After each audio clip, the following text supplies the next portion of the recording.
Assalamualaikum warahmatullahi wabarakatuh. Bagaimana kabarnya anak soleh dan soleha?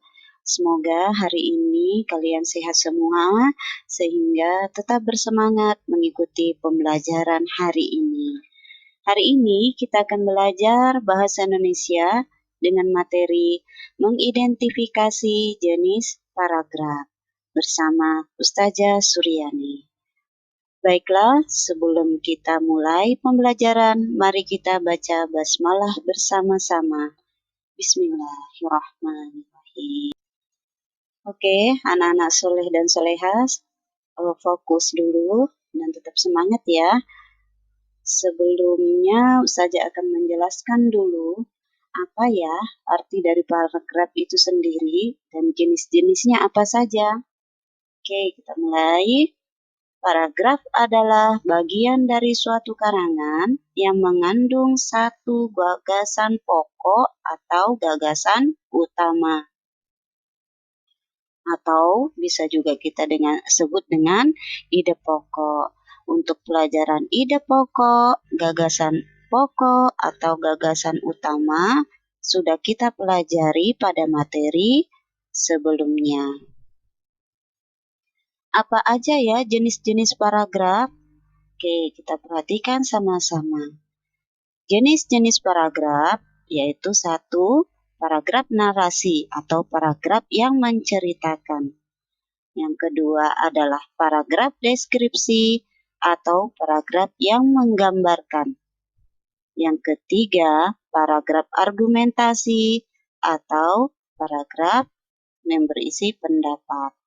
Kemudian yang keempat adalah paragraf eksposisi atau paragraf menjelaskan.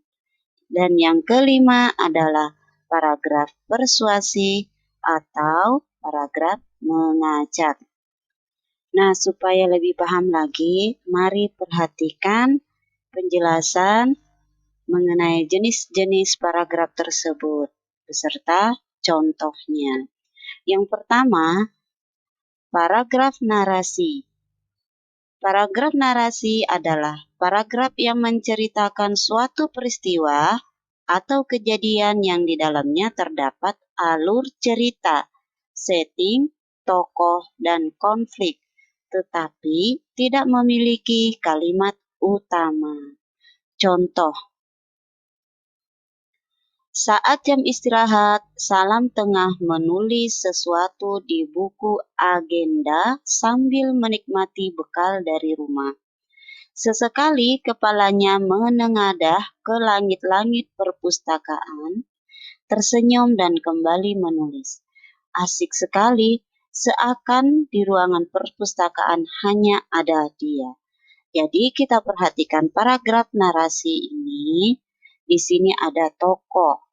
Tokohnya adalah Salam. Ada waktu kejadian atau alur cerita.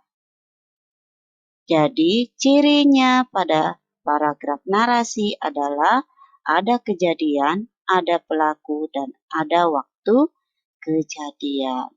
Selanjutnya,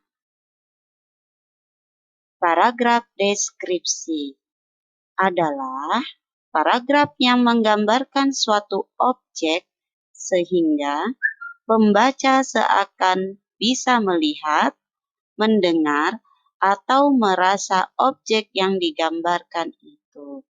Objek yang dideskripsikan dapat berupa orang, hewan, tumbuhan, benda, atau tempat.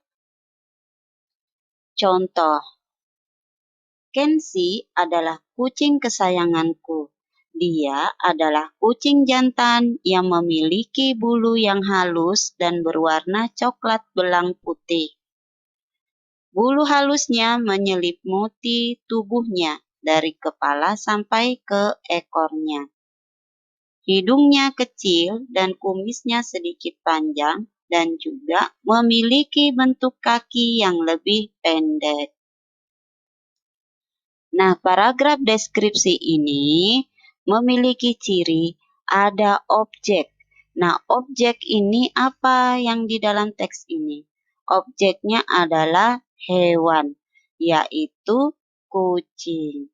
Jadi di dalam teks ini, paragraf ini menggambarkan tentang kucing yang bernama Kenzi. Oke, selanjutnya adalah paragraf persuasi. Paragraf persuasi adalah paragraf yang mengajak, membujuk, dan mempengaruhi pembaca agar melakukan sesuatu. Perhatikan contoh berikut. Susu sangat baik untuk kesehatan kita. Susu mengandung banyak kalsium yang sangat berguna untuk pertumbuhan tulang kita. Selain itu, susu juga memiliki banyak protein yang bisa membantu meningkatkan kecerdasan otak kita. Oleh karena itu, marilah kita perbanyak minum susu. Dari contoh ini, ciri-ciri paragraf persuasif adalah ada bujukan atau ajakan untuk melakukan sesuatu. Jadi, yang permintaan atau bujukan atau ajakan untuk melakukan sesuatu itu terletak pada kalimat marilah kita perbanyak meminum susu. Jadi, untuk mencari paragraf persuasi, perhatikan ada ajakan. Oke, ada kalimat ajakan atau bujukan. Selanjutnya adalah paragraf argumentasi. Paragraf argumentasi adalah sebuah paragraf yang menjelaskan pendapat dengan berbagai keterangan dan alasan. Hal ini dimaksudkan untuk meyakinkan pembaca. Perhatikan contoh berikut. Sebagian anak Indonesia belum dapat menikmati kebahagiaan masa kecilnya. Pernyataan demikian pernah dikemukakan oleh seorang pakar psikologi pendidikan Sukarton tahun 1992. Bahwa anak-anak kecil di bawah umur 15 tahun sudah banyak yang dilibatkan untuk mencari nafkah oleh orang tuanya. Untuk paragraf argumentasi ini memiliki ciri-ciri yaitu ada pendapat dan ada alasannya. Nah, di sini ada pendapat seseorang yaitu pakar psikologi pendidikan Sukarton. Dia memiliki pendapat. Kemudian ada data. Datanya yang mana? Anak-anak kecil di bawah umur 15 tahun sudah banyak yang dilibatkan untuk mencari nafkah oleh orang tuanya. Oke, paragraf kelima adalah eksposisi. Paragraf eksposisi adalah paragraf yang berisi ide, pendapat, buah pikiran, informasi, atau pengetahuan yang ditulis dengan tujuan untuk memperluas wawasan pembaca. Contoh, ciplukan adalah tumbuhan semak hanya bisa ditemukan saat musim penghujan. Tumbuhan ini biasanya mempunyai tinggi antara 30 sampai 50 cm. Selain mempunyai rasa yang manis, buah ciplukan menyimpan beberapa khasiat untuk menyembuhkan beberapa penyakit. Ciri dari paragraf eksposisi adalah merupakan informasi. Jadi, dalam contoh ini, contoh paragraf eksposisi ini memiliki informasi. Jadi, teks ini seluruhnya adalah informasi untuk menambah pengetahuan atau wawasan pembaca. Nah, demikian penjelasan Ustazah untuk para jenis-jenis paragraf beserta contohnya. Selanjutnya, Ustazah akan memberikan latihan soal yang akan kita bahas bersama. Nah, untuk lebih memahami cara mengidentifikasi jenis paragraf, mari kita pelajari lebih lanjut contoh soal-soal berikut. Contoh soal 1. Mari kita baca bersama. Untuk menjaga kesehatan, tidak cukup dengan hanya minum vitamin. Olahraga pun juga sangat penting. Dengan berolahraga secara rutin, otomatis aliran darah kita pun akan menjadi lancar. Jantung pun juga sehat. Ditambah lagi pikiran kita akan menjadi lebih segar setelah berolahraga. Jadi, jika ingin menjadi sehat, rajinlah berolahraga. Kita perhatikan paragraf ini. Contoh soal 1 ini, di sini ada kalimat yang berwarna merah. Nah, kalian perhatikan. Kira-kira ini kalimat apa ya? Ya, ini adalah kalimat bujukan atau kalimat ajakan agar kita melakukan sesuatu.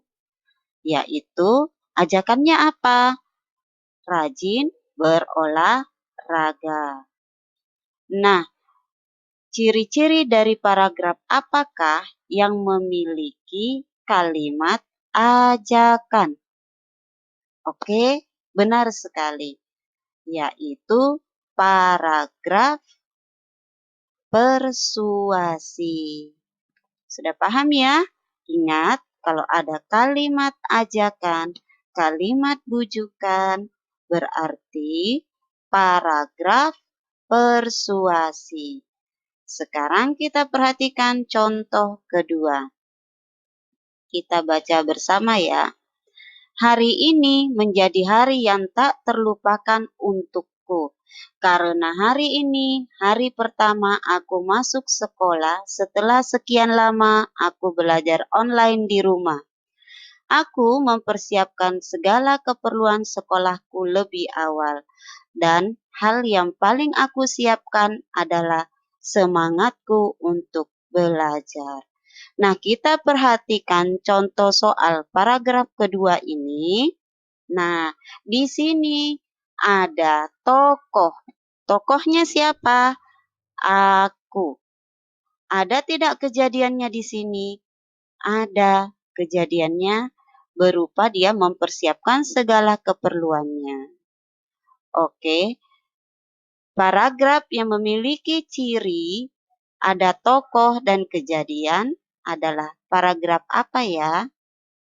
Benar sekali, paragraf narasi.